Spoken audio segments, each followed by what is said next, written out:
All right, so the next lesson is on interpreting and sketching graphs. Okay, so I believe you guys have had some experience in the past with, dealing with graphs. So hopefully this lesson is fairly straightforward and quite intuitive. All right, so uh, anyways, to do this lesson, what I'm going to be going through is just a few examples, just kind of interpreting what a graph, what we can deduce from a graph. Right, so let's just jump right into it. So the first example here.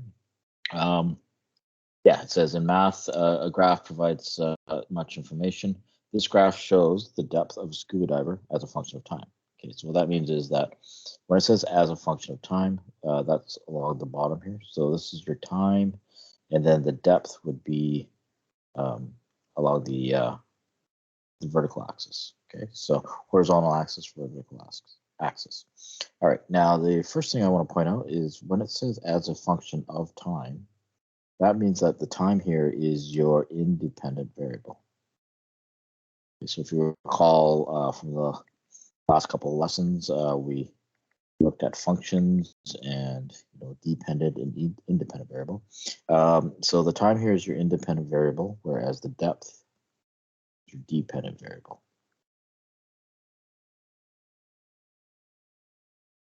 Okay, so traditionally the independent variable is your x axis, right? Whereas your dependent variable is your y axis. Right? So in other words, the x axis is your horizontal axis, and the y here is the vertical axis. Okay? So yeah, so what this is saying is that the depth here, okay, will depend on how long the person was in the water. Okay, so depth depends on time. Therefore, depth is the dependent variable. All right, so let's answer a couple questions here. Okay, so that's just kind of a rundown on dependent, independent variables, x, y axis. Oh, sorry. One more thing I just remembered is that the x here would have to deals with the domain, right? That the y is the right. So, all right. So first question here: how many minutes did the dive last? All right. So you can see here in red here, this is the depth of the diver, and then along the time axis here, you can see that it ends right here. All right. So each one of these units are worth well, it's marked off every 4, but each box therefore represents 2 minutes. Okay, so that means that this one here would be at the 30-minute mark. Okay, so it looks like the dive lasted 30 minutes. All right, next up, at what times did the diver stop her descent? Okay, so you can see here that the depth is increasing. And then at this point here, the depth stays the same at 12 meters. Okay, so you can see that in that case, the diver stopped descending. Right? So that would be what times did the diver stop her descent? Okay, so that would be at the 4-minute mark. And then, all right, she then after 4 minutes of staying at 12 meters, okay, so that's at the 8-minute mark. She decided to dive further down and get to 20 meters. Okay, so then she stopped there. So here, this is the other time here, so that would be at 10 minutes. All right. So at what time did the stop and descent? You can see that as twice. Right? So 4 minutes and 10 minutes. All right. So the third question here. What was the greatest depth the diver reached? For how many minutes was the diver at that depth? All right. So again, I know this looks a little funny because you visualize a diver going down, but in this case, we're measuring the depth. So that's why she is descending here. However, the graph does go up. Okay, that makes sense. All right, so the greatest depth here would be at 20 meters. Get that off. 20 meters is the depth, and she was there for how many minutes? Well, she started at the 10-minute mark and finished at the 14-minute mark. Okay, or in other words, you can see that there's 2 boxes. So, so that would be 4 minutes. All right, cool. So that's the first example. just kind of interpreting what the information that the dive is, or what this graph is giving. Cool. All right, let's next up here. Example 2. Yeah. So each point on the graph represents a person. Explain your answer to each of the following below. Okay, so this is the age and the height of people. Right? So you can see there's 1, 2, 3, 4, 5, 6, 7 people. Their heights have been plotted. Okay, so which person is the oldest? All right, so along here, see that the oldest would be at the person G here, which is, again, each one of these boxes represents 2 years. Looks like. So that would be 18 years old. And, oh, sorry, I missed.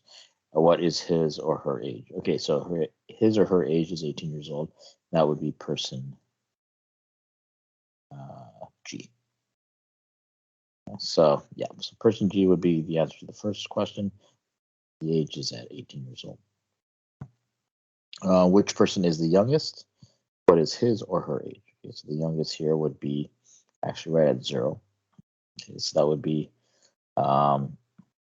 person A.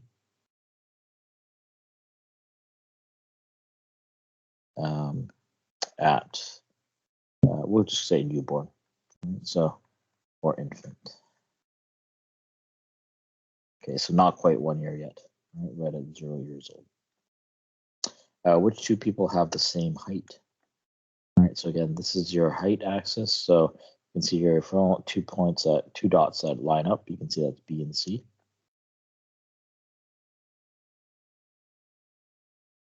And what is their height? You can see that it's 100 centimeters.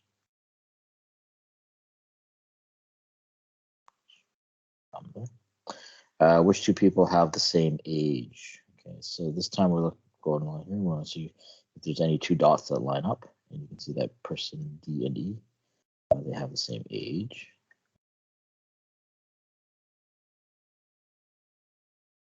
And those both are 10 years old.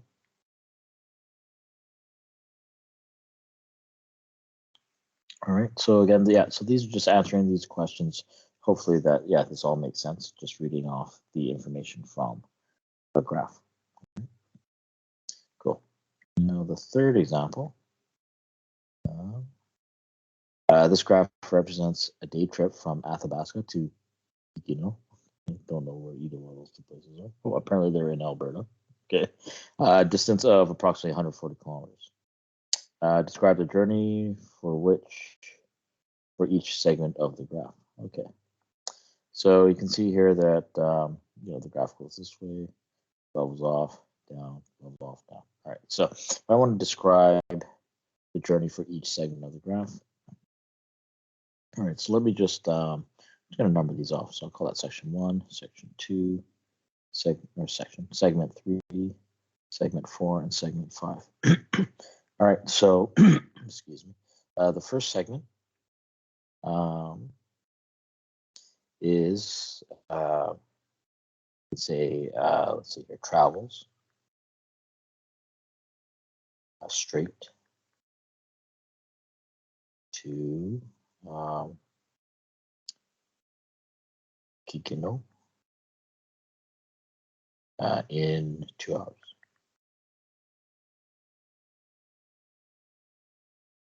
All right, so again, it's 140 kilometers to Kikino, and it took them 2 hours. Okay. Next up, the second segment, you can see that it's flat. Right, so what that means is there's no change in distance. All right, so that was from 2 hours to 3 hours. So that's a difference of 1. Okay, so I'm just going to write stayed in Kino for 1 hour. All right, so that's segment A to B, and that distance there is 1 hour. There's no change in distance. All right, then looks like they started to return home. So traveled for an hour and a half. So traveled back to Athabasca for 1.5 hours. Then, didn't quite get there. It looks like it took a rest. I'm just going to wait and stop. So it didn't return all the way back, traveled back. Actually, you know what? We can do some math here. Looks like it's 90. This line here looks like it's at 90, so that's a difference of 50 kilometers. Traveled back, okay, yeah, let's go 50 kilometers towards Athabasca for 1.5 hours, then stopped. Yep, that makes sense. And then it looks like stopped for 1.5 hours. And then segment 5 looks like that from D to E traveled 90 kilometers.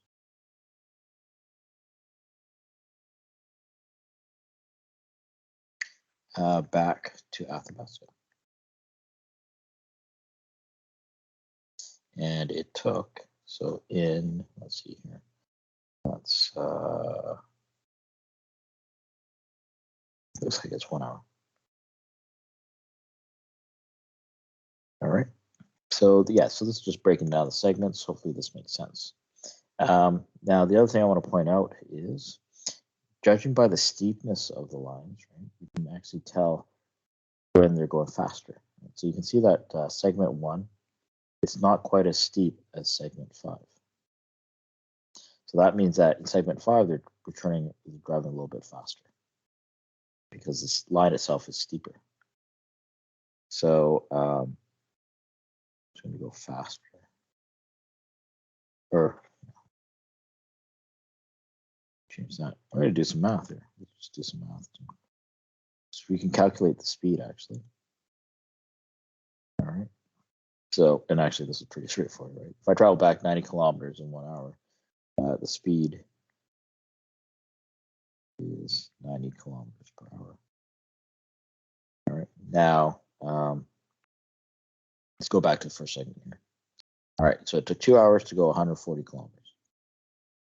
So this would be 140 kilometers, 2 hours, which means that they were traveling 70 kilometers per hour. Right? All they did was simple math there, just divided by 2. All right, so you can see that, yeah, on the way there, they're driving slower, driving 70 kilometers an hour. On the way back, they're going 90 kilometers an hour. This segment here. And it reflects in the graph itself because this line here is not as steep, therefore they're not going as fast as this one over here. Right. Cool. All right, so hopefully that makes sense. Yeah, so that's just interpreting graphs. Cheers.